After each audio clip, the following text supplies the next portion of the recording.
Je vais vous donner lecture du message de Mme Geneviève Darrieussecq pour cette journée nationale de commémoration de la victoire et de la paix, en hommage à tous les morts pour la France. C'était il y a un siècle. Ce 10 novembre 1920, la Grande Guerre est achevée depuis près de 2 ans. Dans la citadelle de Verdun, Auguste Tin, soldat de 2e classe et pupille de la nation, dépose un bouquet d'œillets blancs et rouges sur le cercueil d'un soldat. Un parmi tous les combattants des Flandres, de l'Artois, de la Somme, du chemin des Dames, de Lorraine, de la Méotie. Un de ces braves, un des poilus qui participa à une interminable guerre, un de ces Français qui œuvra à la tâche de la victoire. Un parmi des milliers qui est devenu le soldat inconnu. Le 11 novembre 1920, le peuple de France l'accompagne solennellement sous les voûtes de l'Arc de Triomphe. La patrie, reconnaissante et unanime, s'incline respectueusement devant son cercueil en saluant la mémoire de tous les soldats morts sous le drapeau tricolore. Quelques mois plus tard, il était inhumé. Depuis 1923, la flamme du souvenir veille nuit et jour sur la tombe. Chaque soir, elle est arrivée pour que jamais ne s'éteigne la mémoire. La sépulture du soldat inconnu est devenue le lieu du recueillement national et le tombeau symbolique de tous ceux qui donnent leur vie pour la France.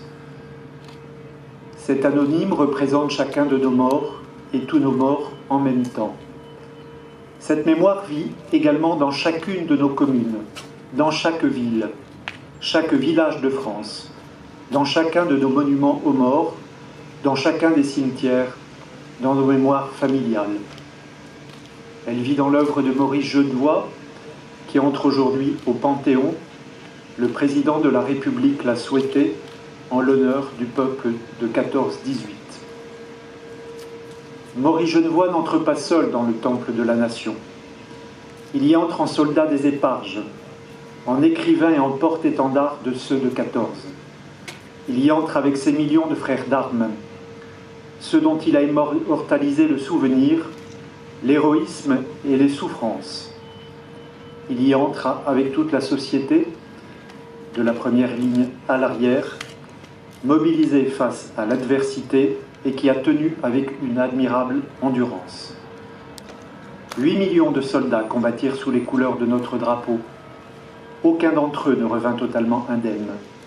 Des centaines de milliers furent blessés, dans leur chair comme dans leur âme. 1 400 000 tombèrent au champ d'honneur. Nous ne les oublions pas. Inlassablement, nous les honorons. Chaque 11 novembre, la nation rend également un hommage solennel à tous les morts pour la France, ceux d'hier et ceux d'aujourd'hui. Chaque année, nous rappelons leurs noms. Chaque 11 novembre est un moment d'unité nationale et de cohésion autour de ceux qui donnent leur vie pour la France, de ceux qui la servent avec dévouement et courage. En ces instants, au souvenir des événements passés et aux prises avec les épreuves de notre temps, nous nous rappelons que c'est tout un peuple uni et solidaire qui fit la guerre, qui la supporta et en triompha. Vive la République, vive la France.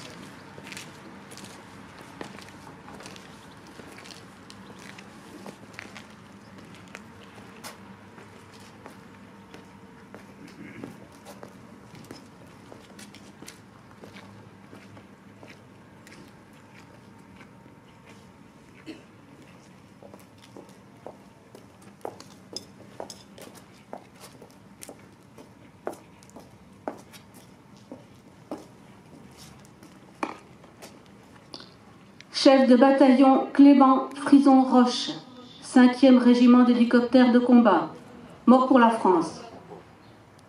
Chef de bataillon Benjamin Gireux, 5e régiment d'hélicoptères de combat, mort pour la France. Chef d'escadron Nicolas Mégard, 5e régiment d'hélicoptères de combat, mort pour la France. Capitaine Pierre-Emmanuel Bockel, 5e régiment d'hélicoptères de combat, mort pour la France. Capitaine Alex Maurice, 5e régiment d'hélicoptères de combat, mort pour la France. Major Julien Carrette, 5e régiment d'hélicoptères de combat, mort pour la France. Maréchal des logis Romain Salle de Saint-Paul, 5e régiment d'hélicoptères de combat, mort pour la France. Chef d'escadron Romain Chaumel de Jarnu, 4e régiment de chasseurs, mort pour la France. Adjudant Alexandre Protin, 4e régiment de chasseurs, mort pour la France. Maréchal des logis-chefs Valentin Duval, 4e régiment de chasseurs, mort pour la France. Maréchal des logis-chefs Antoine Serre, 4e régiment de chasseurs, mort pour la France. Adjudant Jérémy Lecy, 93e régiment d'artillerie de montagne, mort pour la France. Adjudant Andrei Jouk, 2e régiment étranger de génie, mort pour la France. Caporal-chef Volodymyr Ribonchuk, 1er régiment étranger de génie, mort pour la France. Brigadier-chef Dmitro Martiniuk, 1er régiment étranger de cavalerie, mort pour la France. Brigadier Kevin Clément, 1er régiment étranger de cavalerie, mort pour la France. Brigadier Tojo Asina Raza Fansalama, 1er régiment de hussards parachutistes, mort pour la France. Maréchal des logis Andy Fila, 14e régiment d'infanterie et de soutien logistique parachutiste, mort pour la France. Maréchal des logis ST, 1er régiment de hussards parachutistes, mort pour la France. Brigadier Arnaud Volpé, 1er régiment de hussards parachutistes, mort pour la France.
cérémonie est terminée.